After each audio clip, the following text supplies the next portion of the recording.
آپ تھوڑی دیر کے لیے سوچئے کہ ایک شخص جس کی ساری زندگی طرح طرح کی آزمائشوں میں گزری، جسے اپنا گھر بار سب کچھ چھوڑنا پڑا، اور پھر بڑھاپے میں اللہ نے اولاد دی.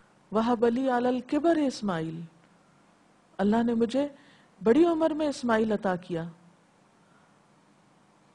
اور پھر اس عمر کو بچہ پہنچا جس عمر کو ایک بچہ اپنے ماں باپ کا بہت پیارا ہوتا ہے، اور پھر حکم آتا ہے کہ اسے قربان کر دو. ذرا اپنے آپ کو رکھ کے دیکھیے اس موقع پر، اس مقام پر، کہ اللہ کی خاطر اولاد کی قربانی. اور وہ صرف قربانی یہ نہیں کہ اپنی نگاہوں سے دور کرنا، وہ قربانی تو پہلے ہی ہو چکی تھی، اس کی جان کی قربانی، اتنی خوش دلی کے ساتھ، اتنی محبت کے ساتھ. اس سے بڑھ کر وفاداری کا اور وفا شعاری کا ثبوت کیا ہو سکتا ہے؟ تو یہاں پر ہم دیکھتے ہیں کہ اس کھلی آزمائش میں ابراہیم علیہ السلام بہترین طریقے سے کامیاب ہوئے، اور اللہ تعالیٰ نے جنہیں اس بچے کی قربانی دراصل مقصود نہیں تھی، ابراہیم علیہ السلام کا امتحان مقصود تھا. وَفَدَيْنَاهُ بِذِبْحٍ عَظِيمٍ، ہم نے بدلے میں ایک عظیم قربانی دے کر بچے کو بچا لیا.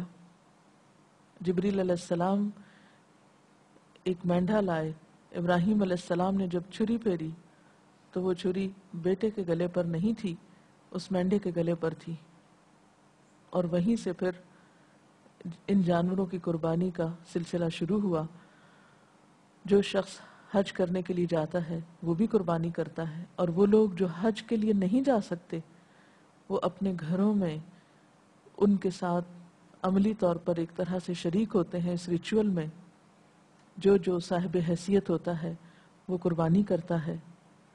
لیکن حقیقت یہ ہے کہ اللہ تعالیٰ نے ابراہیم علیہ السلام کے اس سچے جذبے کو، جذبہ وفا کو، جذبہ اطاعت کو، جذبہ قربانی کو قبول کر لیا.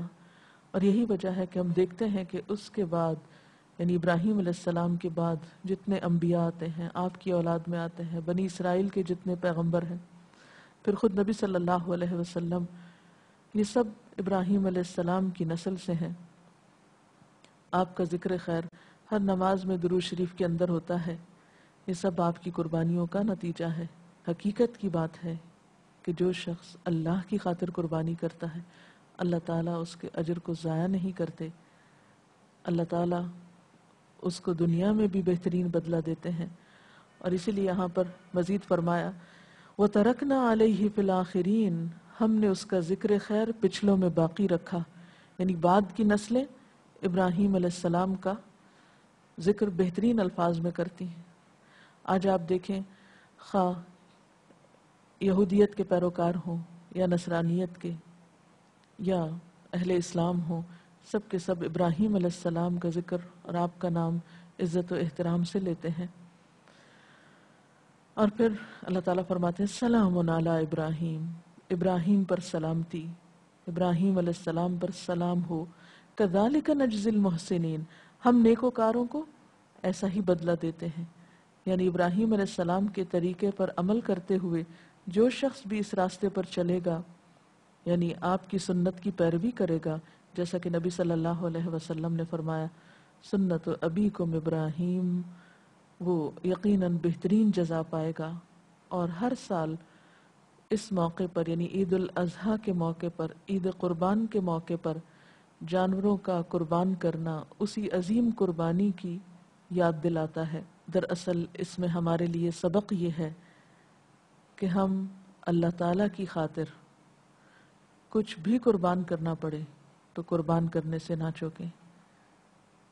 قربانی چھوٹی ہو یا بڑی، جب بھی زندگی میں قربانی کا موقع آئے تو اللہ کے نام پر کچھ بھی دینے سے گریز نہ کیا جائے، کیونکہ اللہ تعالیٰ انسان کو صرف آزماتا ہے، اس کا امتحان لیتا ہے.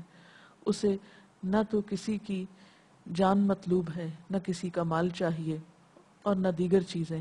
اسے تو دراصل ہمارے دلوں کا تقویٰ اور محبت اور جذبہ اطاعت مطلوب ہے. یہی قربانی کا سبق ہے.